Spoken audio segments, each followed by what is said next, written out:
Andrew, great that you can be here today. I want to have a chat to you about your portfolio career now as a portfolio chair, also to touch upon the green economy, responsible capitalism, and sustainable investment. I thought for those watching, Andrew, you'd give us a quick intro into your background, career background to date, so that we can then have a little chat about how you got into what you do now. Oh, thanks, Richard. I'm sure some of this will kind of touch on. I'm a graduate economist. I always kind of get that out there because it's going to be relevant when we talk later. Trained financially, but in industry. Had a corporate career for about 20 years. The steel industry, senior director jobs there, and in the aerospace industry, up to including very senior roles within Airbus. But since about 2003, I've been working in the private equity space, in kind of chief executive roles, advisory roles with PE houses, and latterly as a portfolio chairman. And I guess, what have I focused on?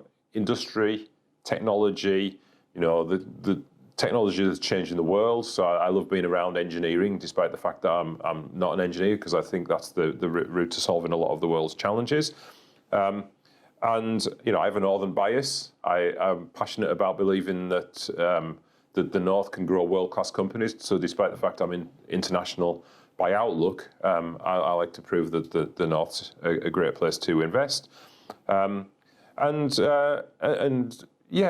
size is kind of all over the place. So Airbus is obviously tens of billions.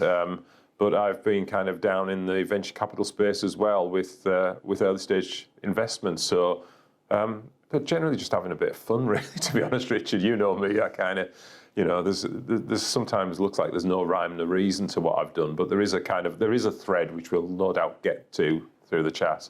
And I think we often chat about you being unusual because you have worked in subsea technology as chief exec of SND.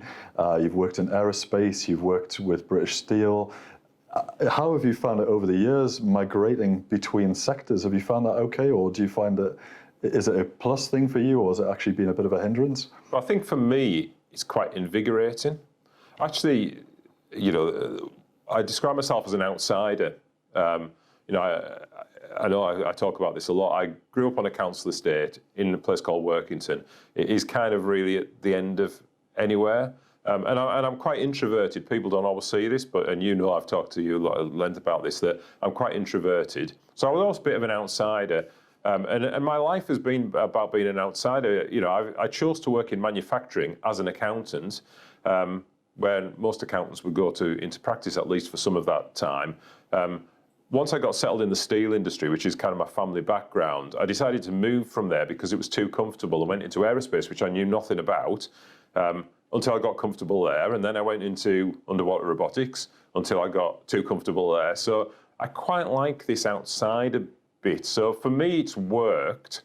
But actually, I'm not saying it works for everybody. It just kind of plays to my strength. And what I like, as I said up front, I'm an economist. So I like to look at a situation and with a purity of analysis, understanding the data, understanding what's required, and how to go and deliver something is absolutely critical. And sometimes when you've not been in a space or a sector all your life, it's easier to do that. But of course, you can't have everybody in an organisation coming from that way. So you've got to find a way of interacting with the people who have got that experience and teasing out from them what the real measures are of success. So yeah, it's worked for me. But you're right, I am often described as quite unusual in that space, and therefore my style works in certain areas and really doesn't work in other areas, and you've got to be really self-aware to make sure you don't fall into the trap of trying to do something you can't do. And I think, thinking about how people know you most recently, Andrew, people will have known you as, chair of the North East LEP and chief exec of SND and all your wider responsibilities within the subsea community. But people might not know about Atlantic Superconnection that you've been involved in. You work with electric vehicles. Could you unpack a bit of that, for those that are watching and think, gosh, Andrew goes even further than, what we know him as? Yeah, so, again, people want to know why, why did I get involved with the LEP? I mean, it sounds like a good thing to do, but what was in it for me? But you know, deep in the heart of trying to get this industrial manufacturing thing right, I understood that skills were absolutely key and critical, and that was, you know, if we were wanting to build future economies, skills are absolutely critical, and that's how I kind of got engaged with the LEP. But actually, again, everybody told me the LEP was really difficult. We had, you know, to the outside world, we had fighting politicians. We had a business community that was kind of a bit disparate. We weren't getting a good hearing in central government. There was you know, the Northeast was the worst performing economy on lots of different metrics. That was like, you know, it was almost like write me a job spec, because that gets me excited, you know, because these are all things that I'm not saying that I'm good at solving everything, but it certainly showed me what I could go and solve. So, but if you take that onwards, what that really brought home to me is the changing nature of the world. And where I previously thought about the importance of manufacturing engineering, I started to think about the global grand challenges. You know, what is it that's we're going to leave for future generations? You know, what I talk a lot to CEOs, the CEOs who work through the boards that I chair, and also through my networks that I obviously coach a number of CEOs, and I always talk about legacy. You know, what do you want your legacy to be? And for me, this was about, you know, the green economy, you know, decarbonisation, absolutely critical. I know that there are cynics, and I think that sometimes that debate can be pushed one way or another, but I think we would all agree that we need to do something, and the best people to do that something actually come from the engineering community, because a lot of these problems have to be solved. It's one thing to be on the streets chanting about getting it solved, but it's something completely different to actually be in there and doing something to solve it. So we talk about that. And things like the circular economy, you know, through SMD, we got involved in the mining industry, and I started to really think about, you know, particularly copper mines and how they were impacting forests, and how bad that was. And then, okay, so we started looking at a deep sea mining solution, and then you've got the whole thing about marine biology. But you can't say, no, we don't want copper, because otherwise all of the people in those countries that haven't got what we expect to have in the developed economies aren't going to get the same standard of life as we assume is just normal. So how do you solve that? Well, for me, absolutely maximising the circular economy. So then I get into things like recycling lives, which I'm sure we'll talk about, which is a big recycling business. So I actually said things in that context, and it's clearly the economist in me. I'm thinking, okay, these are big challenges. These are important things. I can maybe do a little bit to do something on it.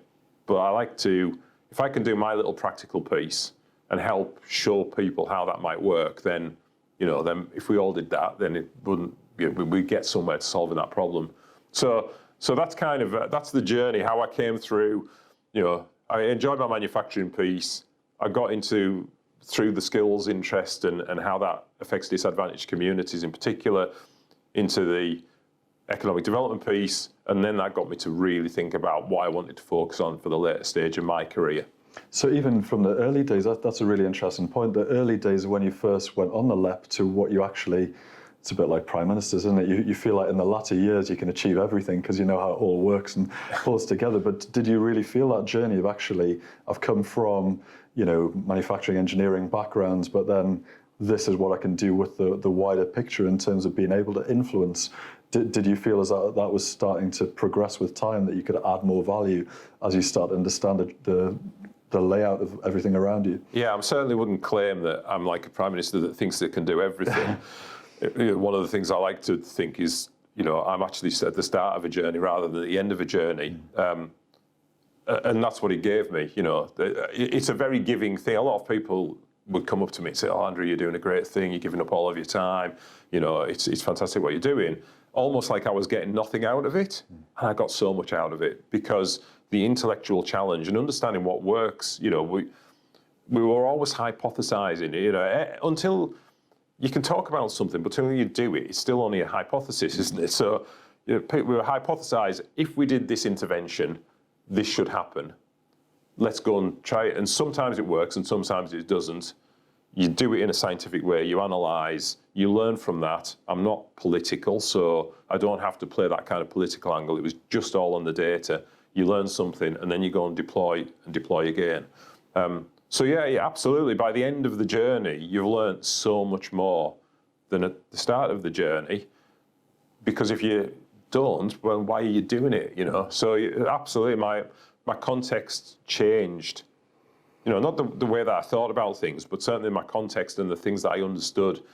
And as I say, that I think equality in society, the role of different types of organisation, those things which weren't, you know, I know I always put it out there.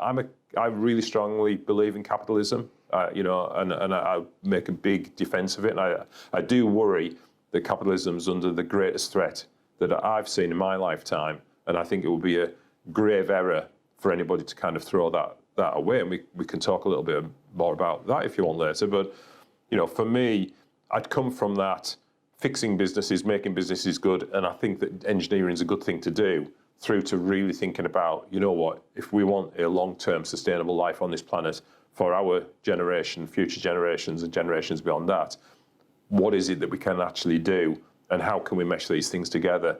And that was probably the great journey of exploration that I'm still on, but kind of really brought into relief through the LEP work. It's really interesting that you talk about that, because I feel like, having been through 2020, which has obviously been a bit of a shocker of a year for many industries, unless you've been in a very blessed sector, business has been about turnaround, about growth, about hitting certain headcount or profitability measures. And then, I don't know if you're feeling this as well, it feels like there is more of a shift away from what might have been more of a capitalist culture of trying to get a massive earn-out or a huge, and actually being that only point to try and maximize profits at the back end. But do you feel as though you're starting to see a shift in the mindsets of the CEOs that you're working with? Yeah, I mean, look, you know, I think I sometimes use this phrase, you know, capitalism's not bad, but there is bad capitalism out there.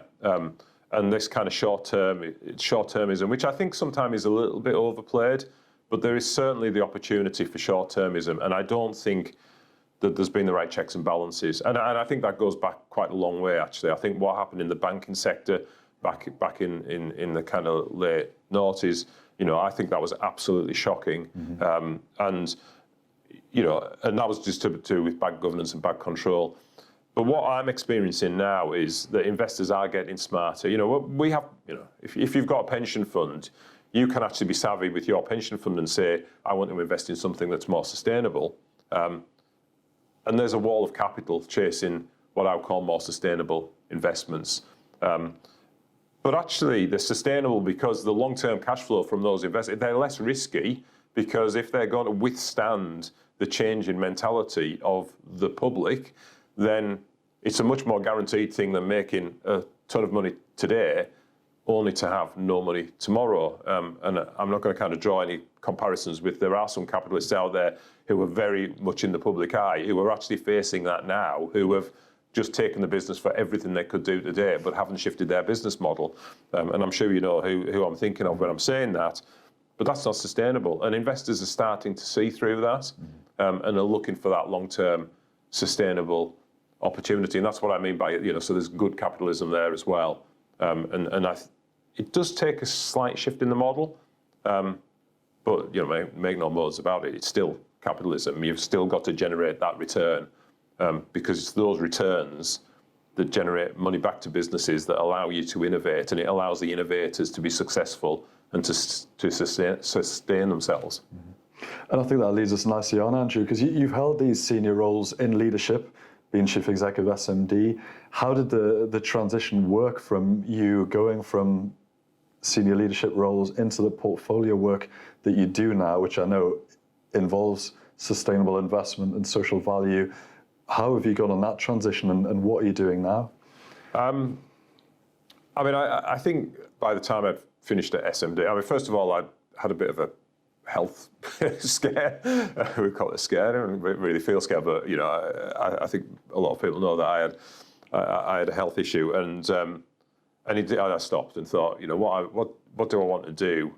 And I guess once we'd sold out of SMD, I'd also found myself, spending probably the first time in 20 years, spending a little bit of time at home during the course of the week. Weekends have always been sacrosanct for my family, but I was actually finding I wasn't going to the airport on a Monday, and I wasn't kind of ringing the kids to say how their homework was going from some far-flung corner of the world. I thought, I want to get a little bit more kind of control. So, but I'd also started, SMD was a good example of this for me. I see myself more as a kind of a coach. As a CEO, we had a number of managing directors in that business. And it was really important for me to bring them on from a leadership perspective. And because you're in the market here, and quite a number of those ex-SMD managing directors are in different businesses. They don't all stay at SMD. And I take great pride in that. So I do that, and I do work with external organisations in terms of networking groups and coaching CEOs in other areas. So it seemed a natural progression for me. The challenge is kind of making it happen, because if you want to become a portfolio chair, there's a world of people out there who want to be portfolio chairs, and it takes a lot of effort. Being in the private equity world taught me one thing, which is go and knock on a lot of doors, have a lot of cups of coffee, just let chats go to wherever they need to go. Don't try and get to an end game. You don't know what's going to drop out of it. And it's the same thing with the chairmanship stuff. So, at the moment, because of the nature of the businesses, I'm in two businesses. One is a commercial vehicle, we'll call it vehicle bodies business. So it does delivery trucks, it does agricultural trailers, it does cement mixers, it does all of these kind of things. And that sector's on an electrification journey, so there's a bit of an obvious connection there.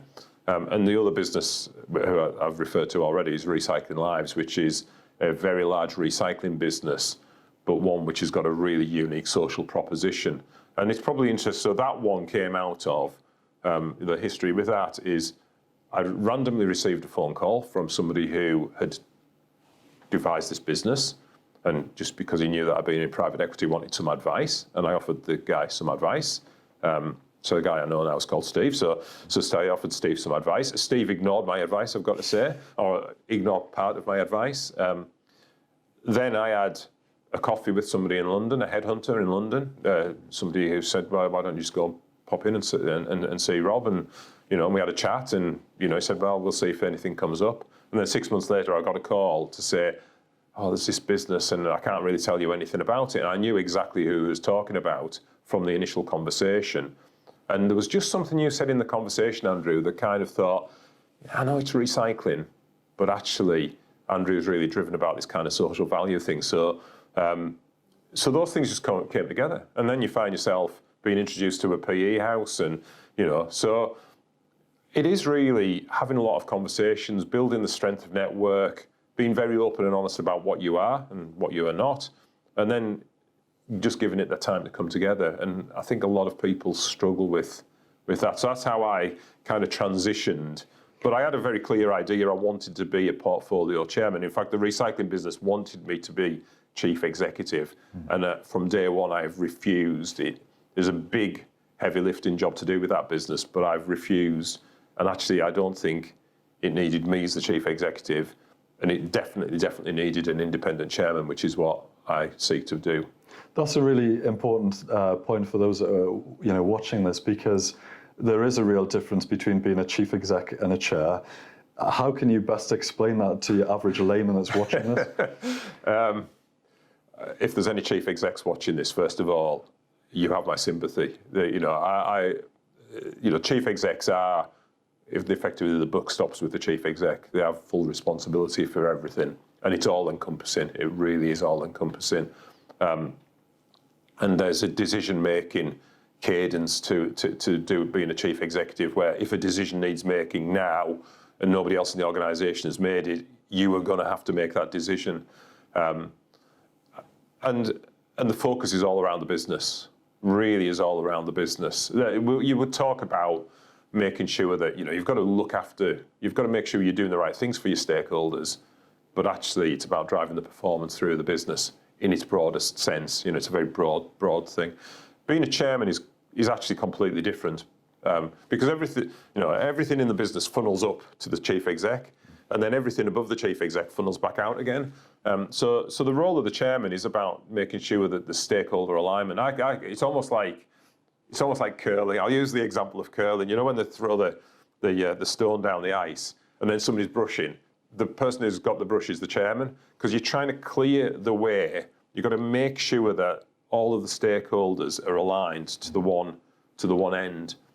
And I think one of the things that most people who haven't been at that level don't understand is that different stakeholders do have different challenges and different requirements. And I spend a lot of time trying to explain to chief executives that just because your board said no to that, or the board's wanting to do this, they're not idiots. They're probably subject to a set of pressures that you're not even aware of or thinking of. You know, so in the private equity world, where's the fund in its cycle? How are the other investments doing within that fund? Are they individually under pressure because they've got a specific limited partner who's wanting a specific thing? Have they received some piece of information that you're not privy to? That can drive a lot of different decisions. But as the chairman, you've got to get the shareholder to think aligned. You've got to get the chief exec and the board to think aligned.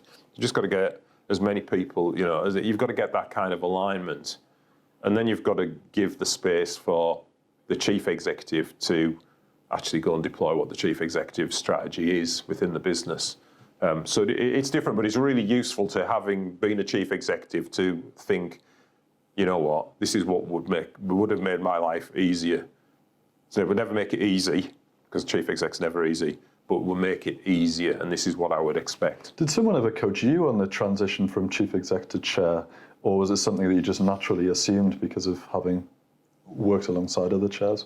I was going to say, I'm part of a network, which I'll kind of not promote here because it's probably in competition with some of the things that you're doing, but I'm part of a network where we had chairs, even when I was chief executive, where we had chairs coming in, and we kind of talked and we worked it through as a network. And also, you know, some of the awards things that you get promoted for are actually quite good. I'm a bit skeptical about awards, but some of the awards are actually quite good because where you have to go and talk through your strategy and work with chairmen who are actually kind of coming to assess it.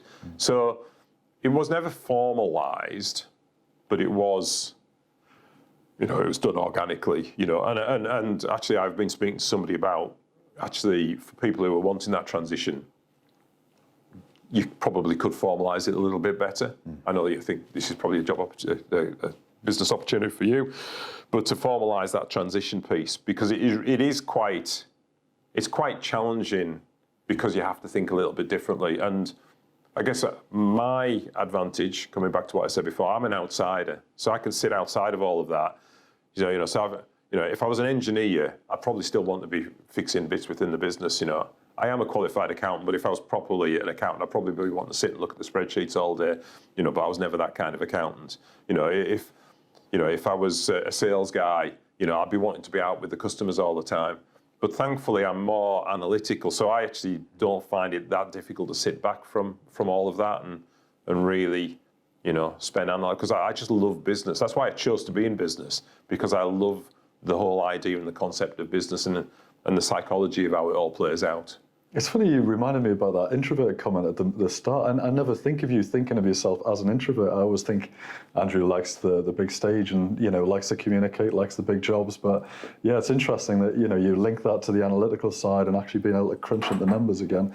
All makes sense. You know, we see that time and time again, really. Yeah. I mean, you know, I quite often go into schools and try and encourage the introvert to think like an introvert, because you know, frankly, I mean, people do know, you know, through the LEP, you'll have been to LEP conferences, and we'd have 400, 600 people in the audience. I'd stand up unscripted, you know, and I know, you know, this isn't kind of self-promotion, you know, I know that I was really capable to handle that situation. That was totally learned behavior. You know, I knew exactly how to handle that. Did it make me feel comfortable, or was it easy inside? Is that what I would want to do, given absolutely free choice? Absolutely not. Did I need to do those things to achieve what I wanted to achieve? Absolutely. So it was sometime in my mid-20s actually when I realised this, because I was really shy. I was a really shy individual. So I was not only an introvert, I was a shy introvert. And I just started putting myself forward for present any chance I had to present, and I hated it with a passion. I really did, except for I knew I needed to learn that behaviour so that I could achieve what I wanted. You know, you cannot go in front of a board of a major company, as I had to do in my corporate career, and present things if you hate presenting and you're not comfortable and confident of handling a presentation, because that's quite a hostile, it can be a hostile environment.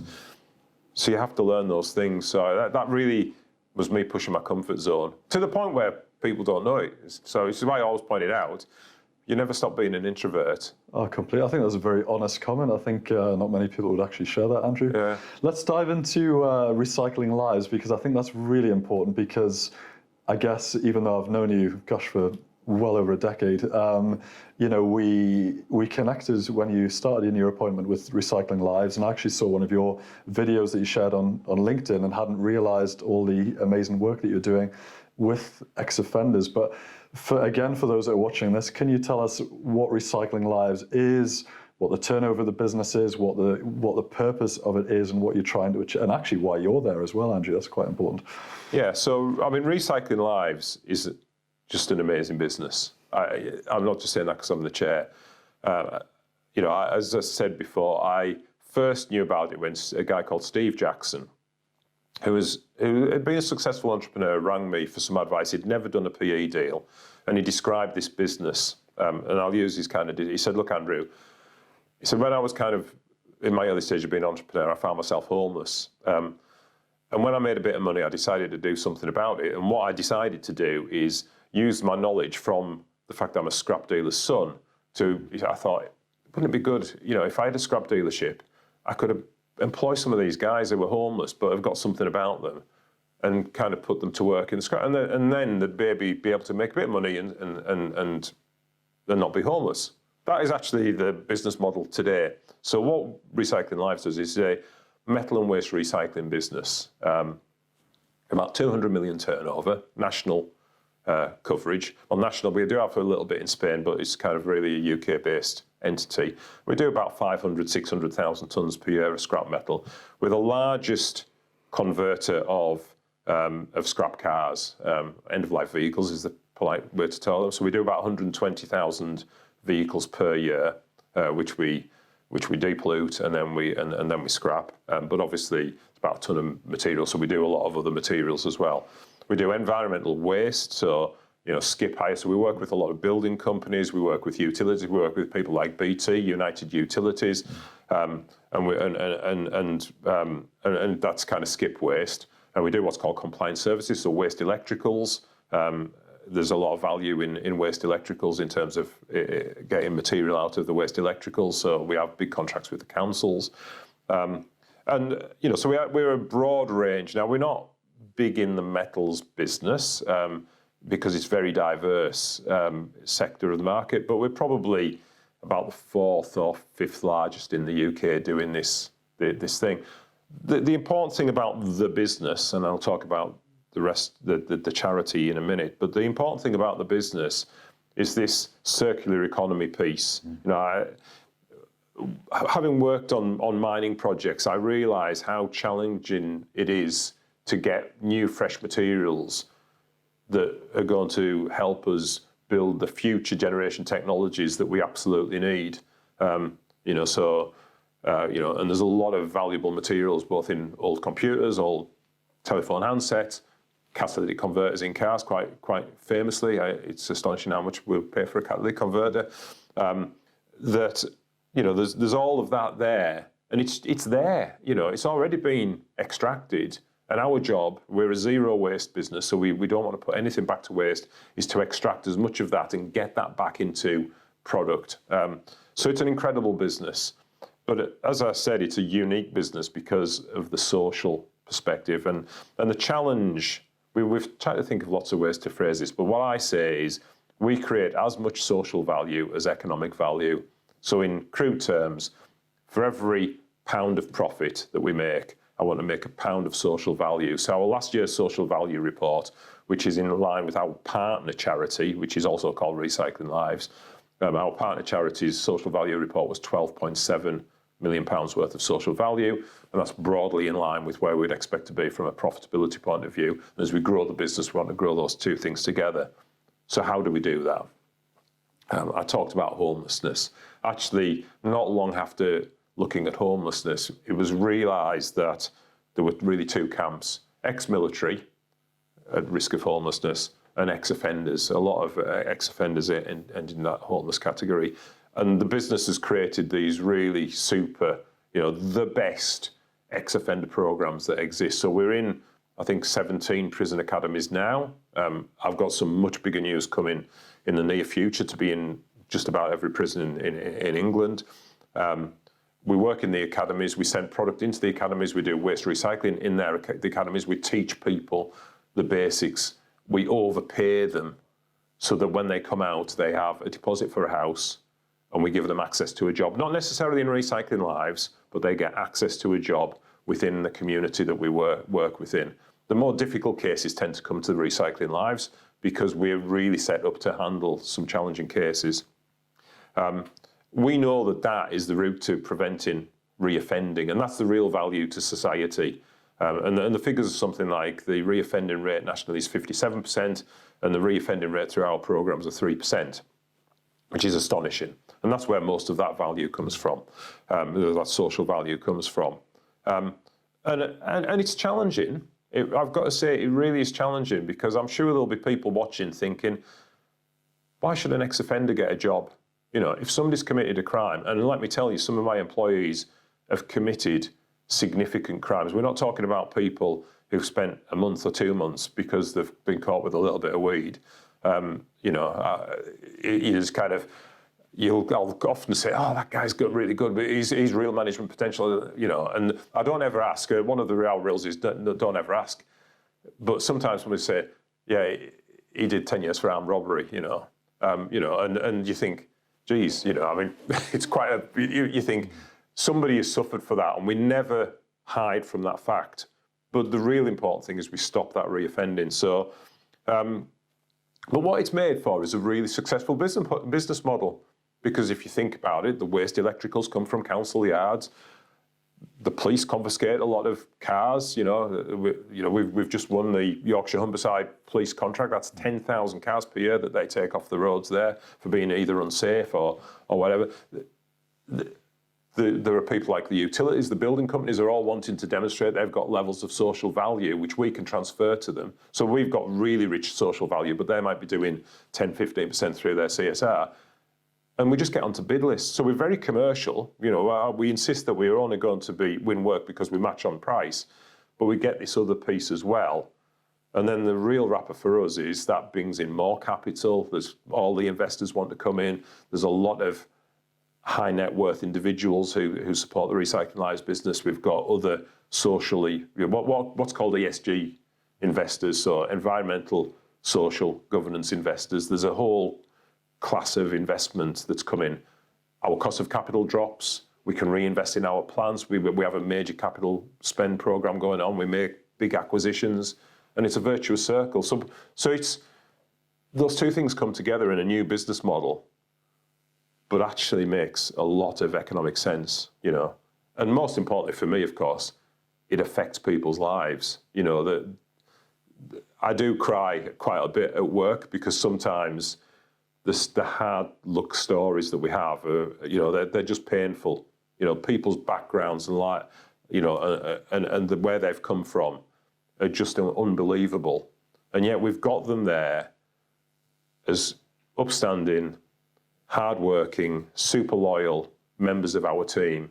And if you came into Recycling Lives, I would defy you to tell which were the ex-offenders and which are the kind of the non-ex-offenders within that team, because they're just as a single unit. So it's an incredibly special business doing amazing things in the circular economy and amazing things on that kind of social piece. But the challenge for me is creating this business model, because there isn't a book on this.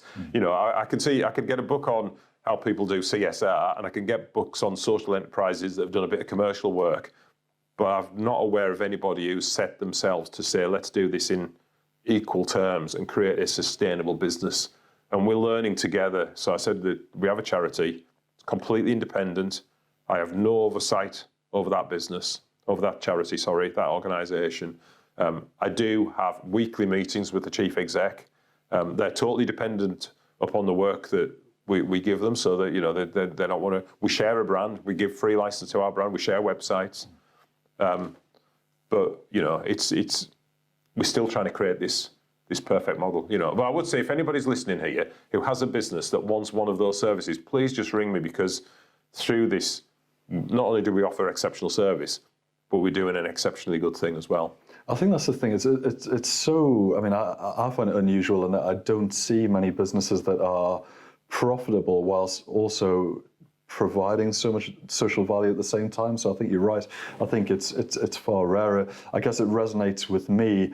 In my past, I used to pop into church to see some of the offenders that, you know, had some horrendous experiences in life, and equally had done their own share of those. But you couldn't help but think that many hadn't had the same start in life. I'd say I've had a pretty easy life, and therefore this is probably why I'm doing everything that I do now and interviewing you here today. But there's many that don't get that support and nurturing back at home to be able to do all these things. So I think it's a wonderful social, you know, impact really to be able to add so much value to people's lives and give back. I think we're hence recycling lives, because we're trying to, you know, we're a recycling business, but we're not just recycling product. We're actually taking people's lives and making them into something new and better. And it's interesting. So I've gone, and I do this with the investment community, because I agonised over this. How the hell do you describe this? So I call it the Recycling Lives family. So I've got an organisation chart, for want of a better word, that shows the business and the charity as two separate blocks, and then it shows the linkages between the two. And I also am just starting a foundation to add a third leg to it. And I say it's like the mother and father, because one's kind of, you know, generating income, and the other's being the kind of the pastoral piece of it. And of course there is a crossover. So for example, with the kind of people we have, we pay the charity to provide, to actually, we're funding a mental health and drugs worker within the charity who actually, so we're very anti-drugs at work for reasons that might not be obvious to people, but we have to be really, really ruthless around drug takers. So we have massive drug, you know, anybody who fails a drug test of any type is immediately dismissed, which might sound a bit brutal, but we have to do that to protect the people in our business. But we, recognising that therefore they will go back to the charity, we fund the mental health, and because they might have mental health issues, you know, and drugs counsellors that we need and workers that we need. And we always give them a route back to the business if they can get themselves fixed on that. We're realistic to say, give them a route back. But the reason I called it the fire, I had one of these moments, I thought, you know what? A lot of my people haven't had a family. You and I have had really good experiences of having families. You know, my family is everything to me. My parents, God bless, still around, taught me my values. You know, what you see in me is kind of a reflection of how my parents kind of reflected what they thought were good values. These people haven't had that.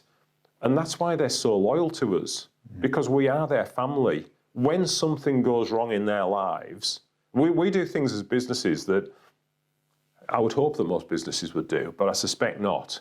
You know, we have people who need to be moved at short term, and we'll quite easily just, you know, for you can imagine some reasons.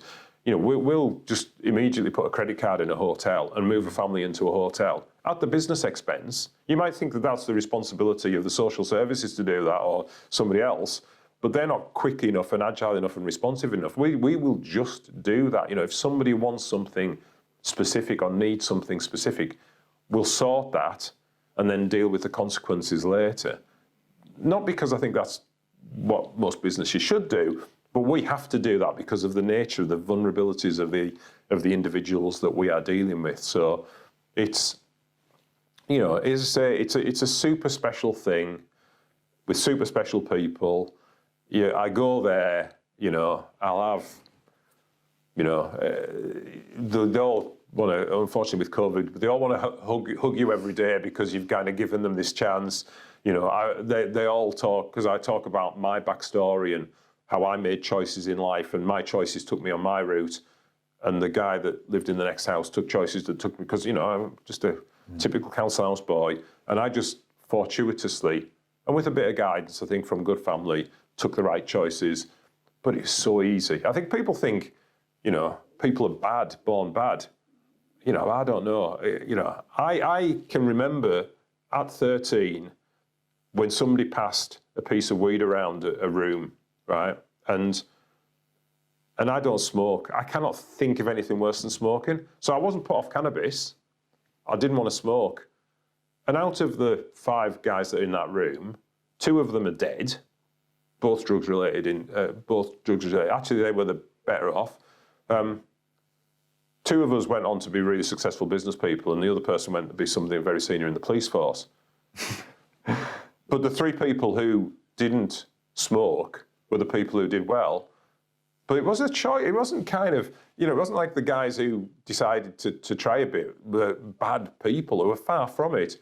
They made a decision that then led to another decision, to another decision, to another decision, so that by the time they were in the mid-20s, they couldn't function normally, but they could function in the criminal environment. And that's the, therefore the grace of God, So, I think it is a challenging environment working with ex-offenders because, as I say, some of the crimes are really, really challenging to you as an individual. But if we don't set out with that mindset of trying to do something about it, then they'll just continue in this cycle of reoffending, and that's not good for society. It's not at all, and I think just coming back to that whole point on social value, I think it's enormous, and I think even anyone that would want, sentences to be served would not think actually rehabilitation is not a good idea, because it is. Get those reoffending rates down. You want people back in employment, giving back to society, rather than living on the state. It totally makes sense. And, and I think the thing that amazes people is, but with a fantastic business model. Absolutely. This is not a charity. This is a private equity backed, actually one of the, I was going to say ruthless, but a very aggressive private equity model in this business. Very understanding, very knowledgeable about the kind of the cultural aspect and how we have to manage that cultural aspect. But it's based upon what everybody would, the uninformed would say, it's the rapacious private equity guys, And yet, all the actions and the behaviours that we undertake within the business couldn't be further from what people would imagine. But actually, the private equity guys are delighted because they're going to get fantastic returns, because people do want, and this is why I mean about bad capitalism, good capitalism, it is a capitalist model. We are getting the returns and the rewards, and we're reinvesting back in the business, but we're doing that in a socially responsible and sustainable way that people can really buy into for the long term. What are you being tasked with from your side? Because obviously you'll be bringing the PE side, to the table. What are your goals and targets for Recycling Lives on your side? Well, as I say, there was a piece of advice, and anybody who's thinking about private equity coming in and wants to contact me, because a lot of people do contact me, can save themselves the effort and just listen to this advice. Because the advice I gave Steve was, there's only 2 things that you need to think about. First of all, find the private equity house, which is really culturally aligned. Think about what you want your legacy to be, and find the private equity house that aligns best to your legacy, whose cultural fit and who really kind of buys the story. The other thing I said is, do not take high yield low notes. Excuse me, because ultimately the balance of power shifts. And the private equity deal that was done had the first one in spades, and the second one was kind of the bit that was ignored. And so by the time I got there, the business had been on a high growth trajectory. It had done an acquisition. There was poor integration. I think the management team were really, I guess, a lot higher potential than I imagine would be in the waste industry. Apologies to anybody from the waste industry, but as somebody who'd never been in that sector, I didn't realise how much high quality graduate talent was going to be facing me when I got through the door. But very inexperienced, I hadn't done that high growth story, and this was a mega growth story. So it had started to come apart at the seams. It had gone through a period of losing money. So actually, that's a big flag. So there was a period of losing money, and there was an inexperienced management team. So I guess I was brought in alongside my partner in crime, really, in this case, is a guy called Jerry Marshall, who, again, is a very experienced private equity CEO, and he's the chief operating officer. And we had to fix a lot of things. So we were having to fix the core process, we were having to work on the integration piece, we were having to build the management team, we were having to build a sustainable strategy, we were having to build the relationship. The relationship with the charity got broken because the management team was so trying to fix the problems that they'd forgotten about the charity. So the charity felt unloved, so the charity was going off in a different direction and feeling really exposed.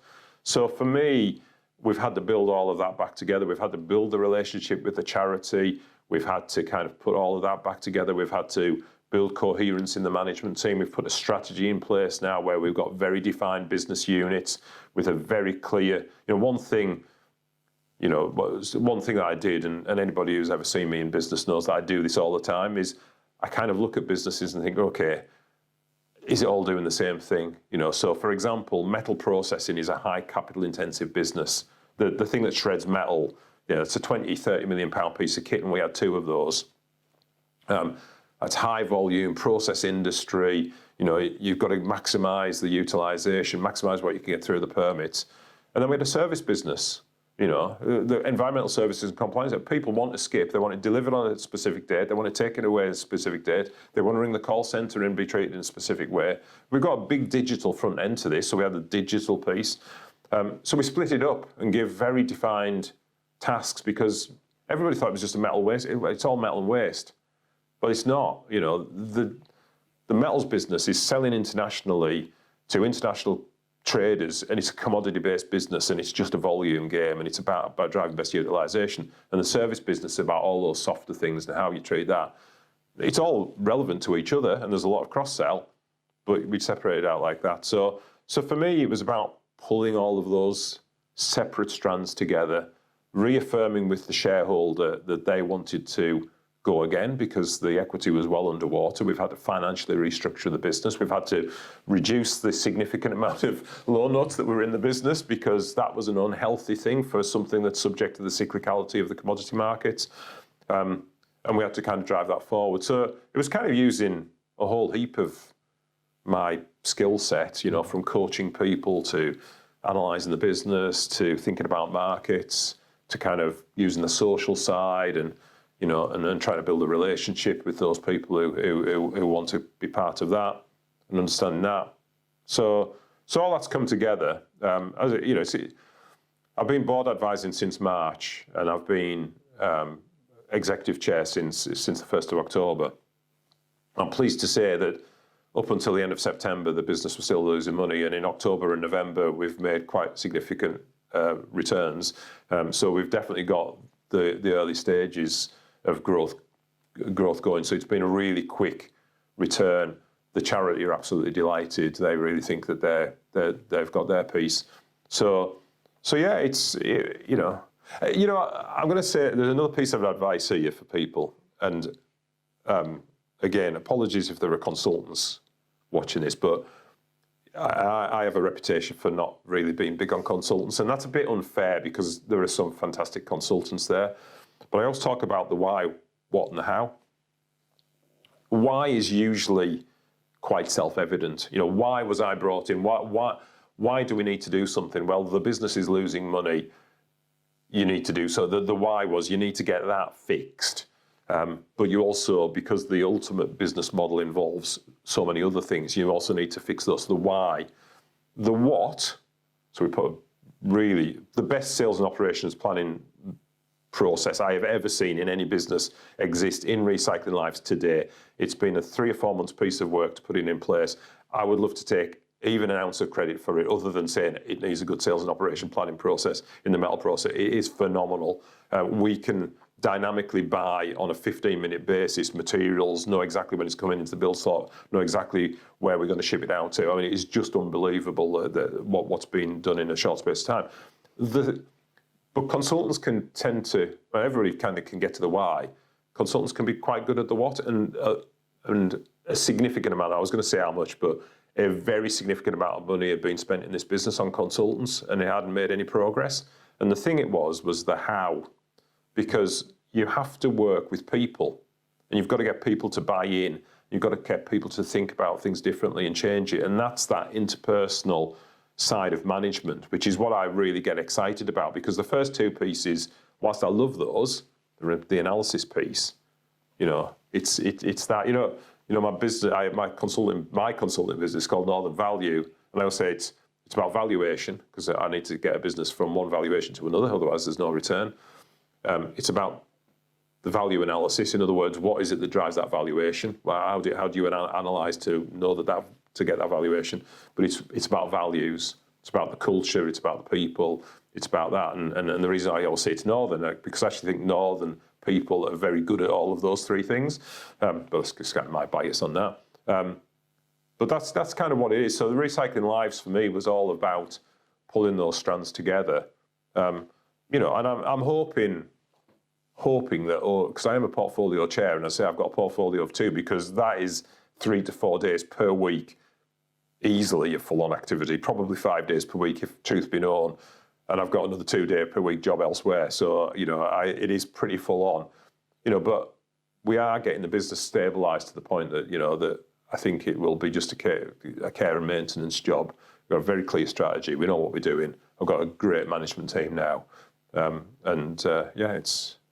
Do you think the private equity community is taking sustainable investment seriously, or do you think they need to be far more proactive in terms of embracing these type of companies? The private equity world is a very broad spectrum. That's why I always say find the culturally aligned private equity house that you want to work with. The thing I always say after that is, because if you can't, ring me, because I'll probably know one that is. Because if anybody's never stepped into the world of private equity, I think you probably imagine there's 20, 30, maybe at best 100. I have never got to the end of the list of private equity houses. Every day somebody will ring me up and say, do you know? And I'll be, no, I haven't got a clue who the hell they are. And you'll find they'll have 3 or 4 investments. Because it's a big market. And they're all different, and they all have different techniques and different models and different capabilities. So I think some have. I mean, certainly Three Hills Capital, who I'm working with on the recycling business, absolutely have. And some are so far away from it that they really don't understand. And the problem with the ones that don't understand is I think they're missing a big opportunity, because this sustainable capital, this ESG investment thing, isn't just a passing fad. This is where good capital is going to be. And you know, there'll be encouragement by government to go that way, but actually from a sustainable investment point of view and a long-term cash flow, which is what investment's really about, there's a lot more to be had there. And it's up to, I guess, people like me. That's why I'm a bit of an evangelist about this, because if I can show it works here, it's always been my thing, show that it works here, and then other people will learn from that and take from that. You know, we talked a little bit about my work in the LEP. You know, we did the National Careers Benchmark work in the northeast of England. Nobody's really ever asked me, funnily enough, about how what was the special sauce there, which really does worry me, because it clearly made a lot of difference and it got adopted as national policy. But for me, it was always, you know, we can all do that, can't we? We can all, if you think about something, if you do it on a scale that you can get your arms around, you can do it and you can prove it. And if you can prove something and then show it to somebody else, even if all they do is copy you, then there's 2 of you. And then the next time there's 4, and then there's 8. And before you know where you're at, you've got this exponential growth of people doing the right things. Entirely. Just sticking on with the LEP there, I guess, you know, we have been through this horrendous year of 2020 for many, and the LEP was obviously targeted. You were driving, you know, a strategy of hundreds of thousands of more and better jobs. What happens now when there have been so many people that have fallen out of employment, industries feeling a bit of pressure? Even if you and I look at your former sectors of aerospace has gone through a really rough time, oil and gas has gone through a really rough time. How do we rebuild the economy to start getting more people back into employment, into the type of jobs that you were trying to do back then? Well, I don't see that as a conflict. I mean, first of all, having spent 9 years on the board, it was a bit of a challenging decision to step down during the year. But good practice meant that I had to step down from the board. And I strongly believe in good governance. But actually, I saw this as a bit of a test of the strategy as opposed to a reset of the strategy.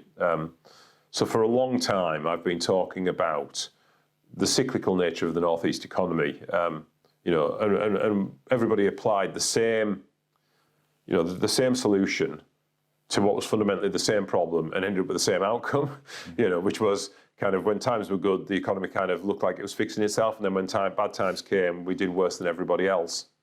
And we needed to break out of that cycle, because my argument was, well, it doesn't have to be like that. There isn't something magical in the air in the Northeast that makes it like that. I always used to use the example of places like Seattle or Detroit. There are places where you've got to just change the cycle. And a lot of what we were doing in the LEP strategy wasn't about the kind of the jobs in the particular industries that were currently existing. It was about the skill sets and the skill base that were going into the companies that the region were going to build on. So about SMD. I mean, I always remind people, SMD, when I joined SMD, was 80% of our revenues were oil and gas. And when I left, it was 10% of the revenues were in the oil and gas market. And we were doing fundamentally the same thing. We were doing subsea engineering because there's a world of subsea engineering to be done. But we were thinking about how did we address the new capability, the new markets, say there's global grand challenges, decarbonisation, the ageing population, the things to do with the circular economy, the world growth of population. There's all of those grand challenges, and actually that's what we came back to. For long-term sustainable economies, then we should now. Clearly, COVID has had a very definitive strike. We knew that was going. We knew that was going to happen, and for me, we're in this watch phase now, because really, if we've got the strategy right, the rebound should be quicker, because we should have created that skill set, that capability that allows that rebound quicker than other places. And I think you're hearing noises of, London, for all of its years and years of super growth, are really stressing about how their economy is going. Not, the banks will always come out of this on the right side, but the rest of the economy in London, how's that going to work? How do big cities really work?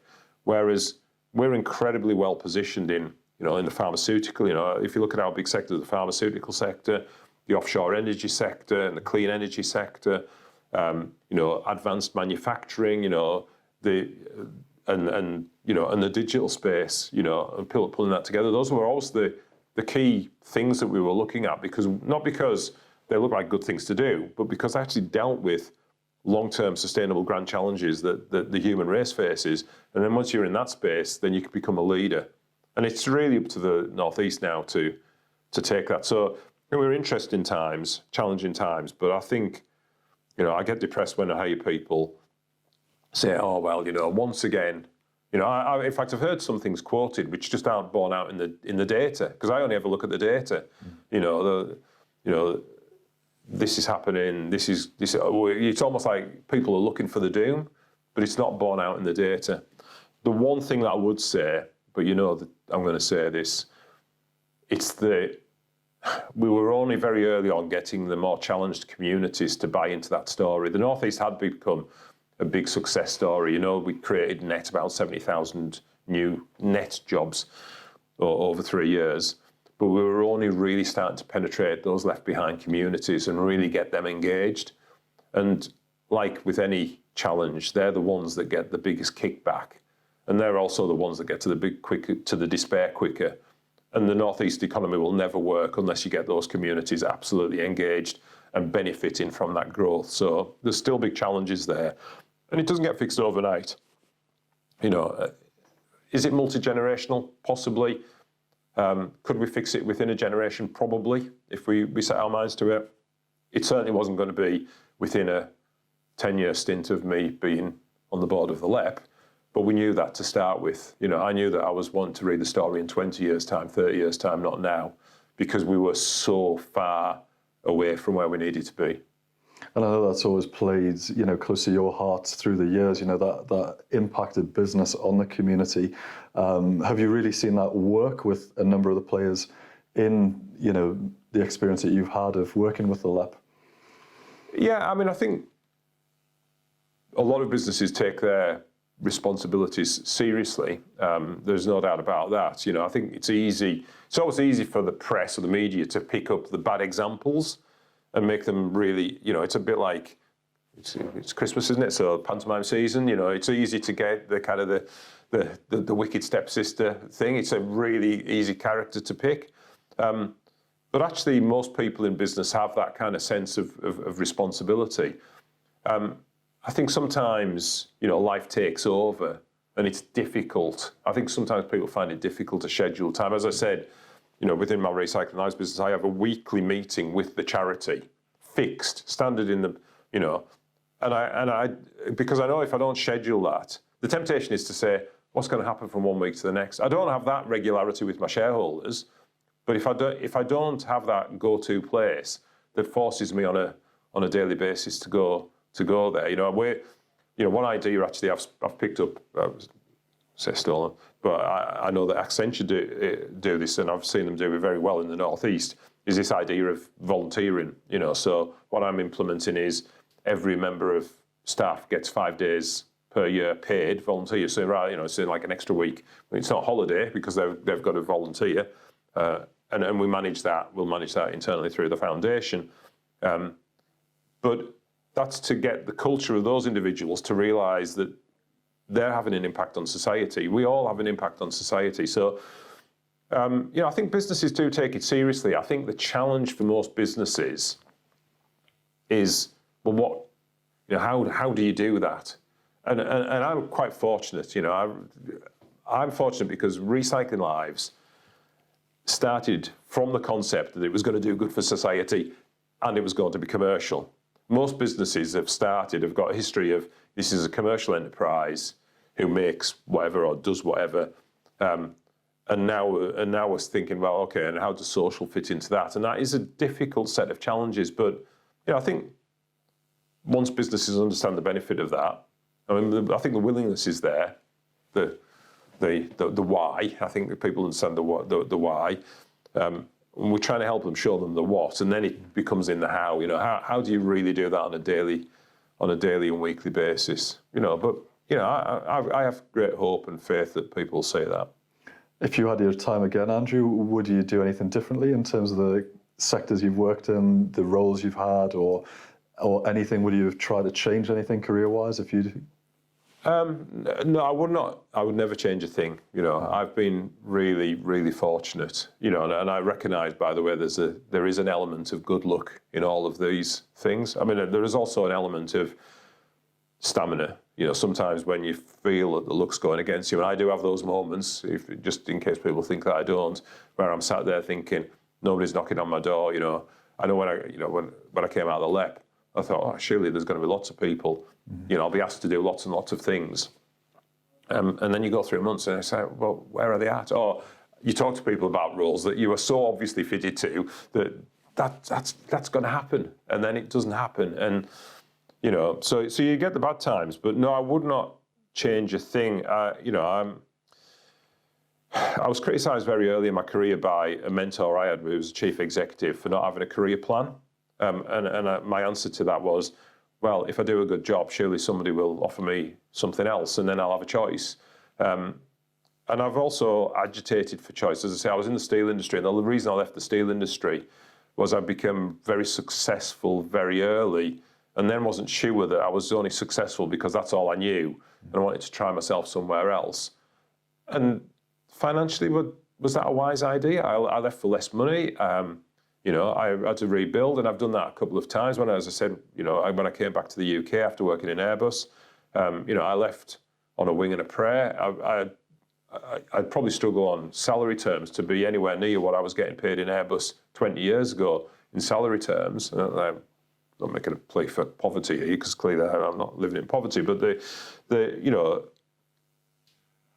I'd always thought, at some point, I'd always recognised at some point I'm going to be old and I'm going to be sat back looking at my life. And what do I want I talk about legacy, but what do I want my legacy to be? What do I want to think and remember? And the things that you think about and remember are the things that you've changed, the things that you've done, and the people you've been with. I don't think you ever remember the money that you had, or the car that you were driving, or the house. Cars can be quite nice, actually, but but you get the drift. The things that are really important to you is those sense of worth, because we all get old. We're all going to be limited in our faculties at that point.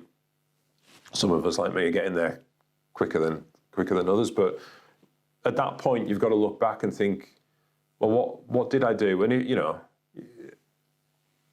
for me, it was never going to be about just trying to maximise my wealth. I have a responsibility to my family and making sure that my family's well taken care of, and they are. And I know there'll be a lot of people thinking, it's all right for you, Andrew, because you've been successful, and it's all very magnanimous for you to say that. But I've said the same thing when I've had no money. I've said this same thing when I've been selling my TV and thinking, right, I'm going to have to read books because I just don't have that kind of money coming in. I've had those periods in my life, and I've never, ever regretted it. And maybe, I have always said this. I grew up in a council estate, and I've always imagined what would life be like if I went back to, actually my parents are still in the house that I grew up in. What would it be like? It was great. I loved that. So all of the frippery of my life, it really, as a sense versus that, it's kind of pretty worthless in lots of ways. I wouldn't have changed a thing with what I've done. I've made mistakes. I've learned from the mistakes. There's been times when I have sometimes thought, what the hell were you thinking of? But it's all been for a purpose, and here I am today, still doing that. It's a great story, learning. And I can see totally why you have so much heart for recycling lives, given your backstory to your life. And equally, the number of my chief execs that talk about having jobs washing windows of houses that say, actually, I'll go back to doing that if times ever get hard. So it's not uncommon.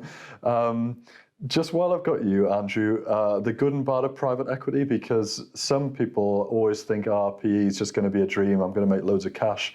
When is it not as easy as that? And just from experience or from what you've seen in the market, when is it good and when is it bad? The thing that I like about private equity is the absolute laser focus on the outcome.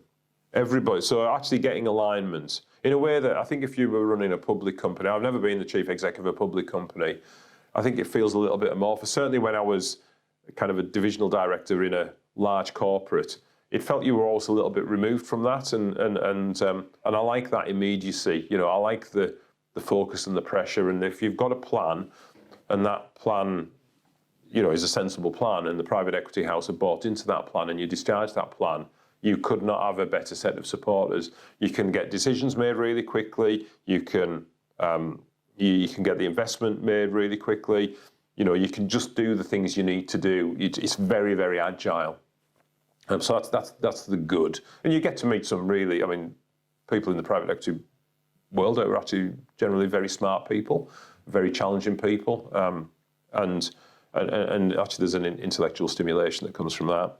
On the downside, everything, there's always two sides to every coin, isn't there?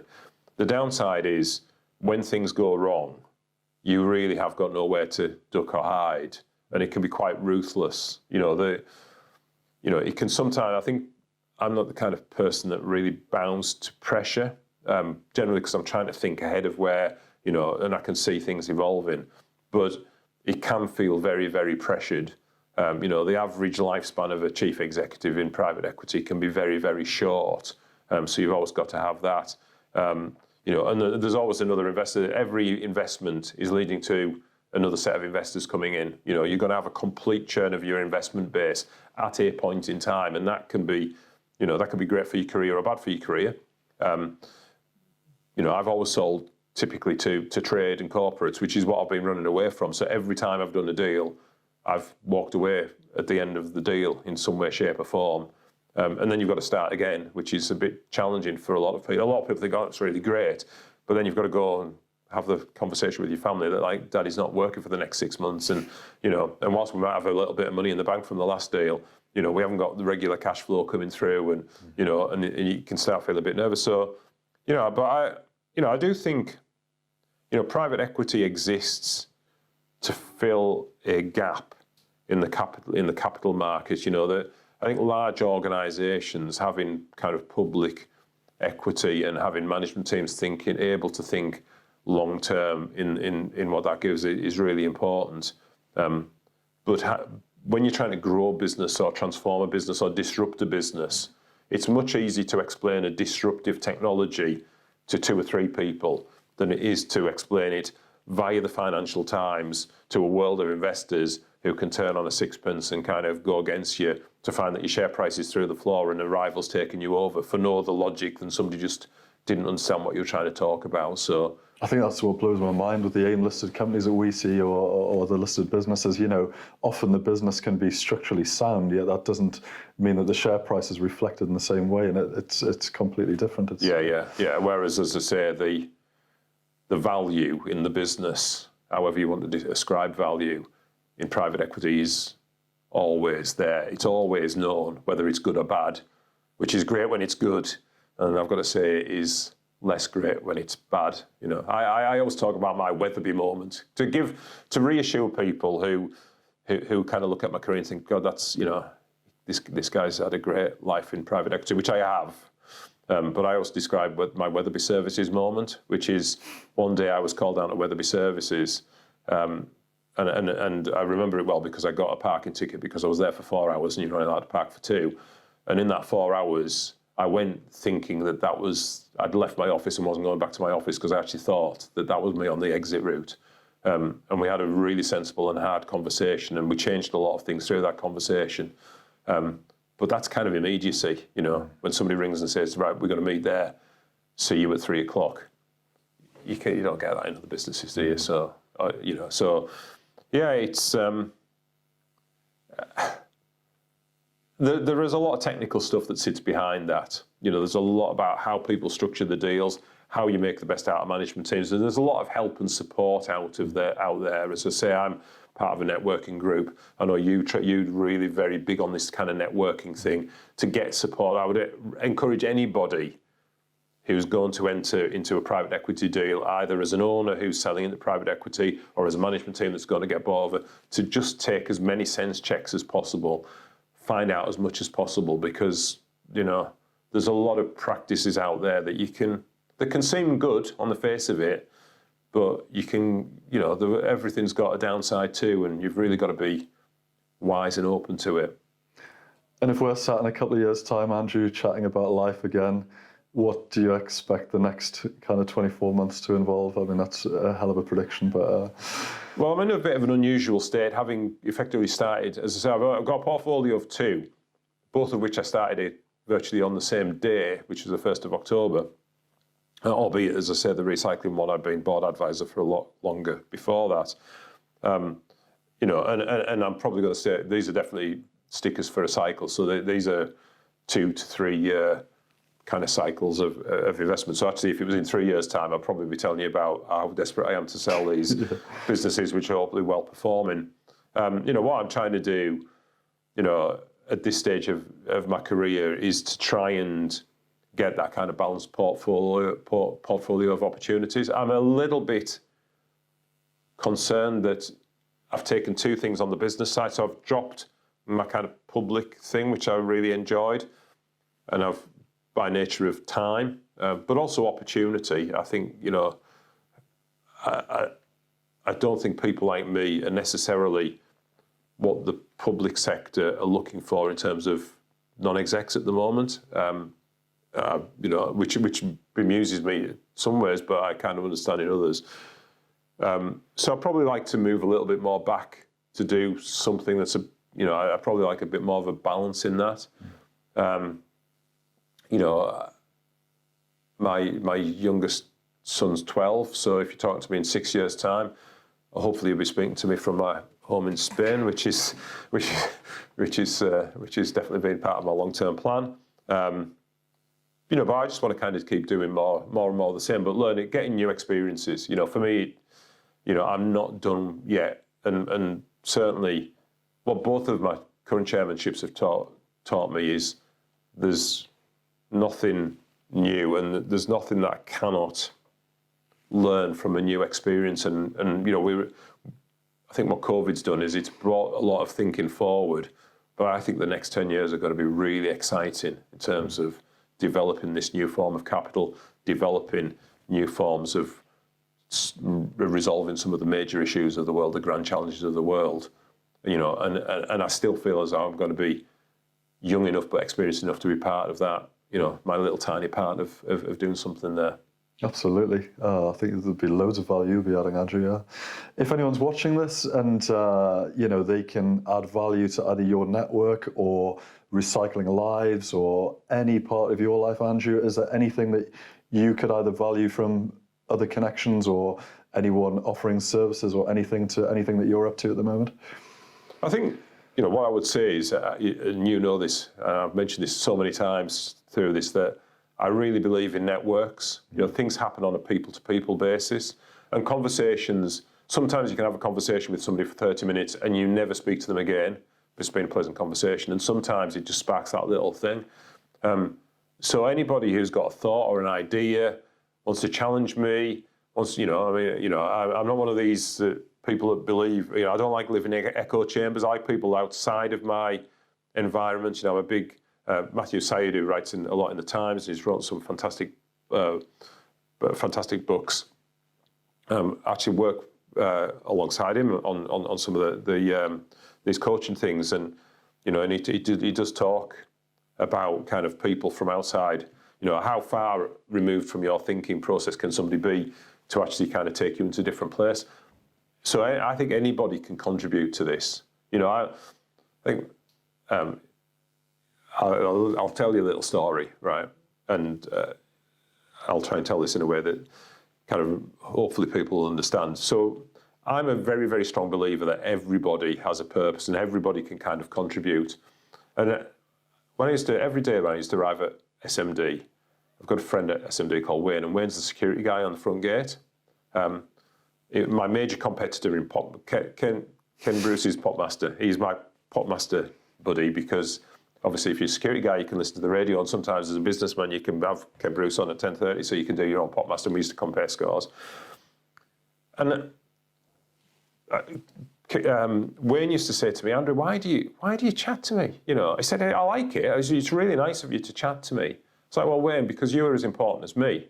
I said, for no doubt about it, as chief exec, I get paid a lot more money than you. So, and the reason for that is because I have a set of skills that people are prepared to pay more for than you as the security guy. But when somebody comes to this site, you're the first person to see how you talk about things. If somebody says, I'm coming to see Andrew, when you can say, look, I've had a chat with Andrew this morning, he's in a good mood, he's just got 39 on Popmaster or whatever, it says so much about the business. I said, every single person in this business walks past you, Wayne, and everybody in this business knows I talk to you. So they'll come and ask you, and I said, and I know, you'll say to me, oh, Andrew, the guys are a little bit concerned because they're seeing a bit of a gap coming in the order book. And I might not have picked up on that, Not the fact that there's a gap in the order book, but the fact that people are starting to get concerned about it, and I can do something about that. So everybody, a lot of times unknowingly, are kind of feeding this information in, and that's why I like, despite that I'm introverted, this is why I like to have conversations, because I'm always thinking, and sometimes people will say something. So if there's anybody watching who wants to challenge me, question me, find out how this works, certainly if anybody needs the services of a metal recycling business or a waste or an environmental recycling business, and as I say, we've got big national contracts now, so if you want to have some reference points to that, I'd love to do more, because I've still, as I say, I'm going from 17 prisons, I think, to probably 70 prisons, so 17 to 70 prisons in the coming year. I've just got, I could never satisfy that from my own business, but the more people who are bought into that community, is important to me. There's just so many things, and if I can help anybody, again, this, that you often kind of refer people across to me, I'm always happy to try and, where I can, I'll always try and make time for somebody, because I'm eternally grateful for all of that time that the people who came before me invested in me. I've had some fantastic mentors. I've had people who've promoted me.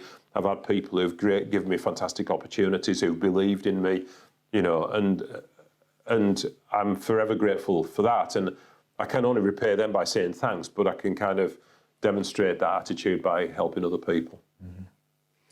Hey, Andrew, it's been delightful to spend some time with you today. And I know, there'll be so many exciting things happening on your side. Please keep us up to date on LinkedIn and all the other communication of everything going forwards. If anyone is watching this that needs to get in touch, I'm sure they will do. Yeah. And if you need any help with anything, just give us a shout. And, well, it's always a pleasure, Richard. We spend a lot of time talking about these things. It's just that we happen to have filmed this one. And it's a great pleasure, and congratulations with what you've created here, because I know that you are driven by trying to do the right thing, not just trying to grow the business. You are trying to do the right thing here, so I think it's great, and thank you for the opportunity to speak today. Thank you, Andrew. Cheers. Lovely to see you. Thanks. Thanks, Richard. Great stuff. Okay.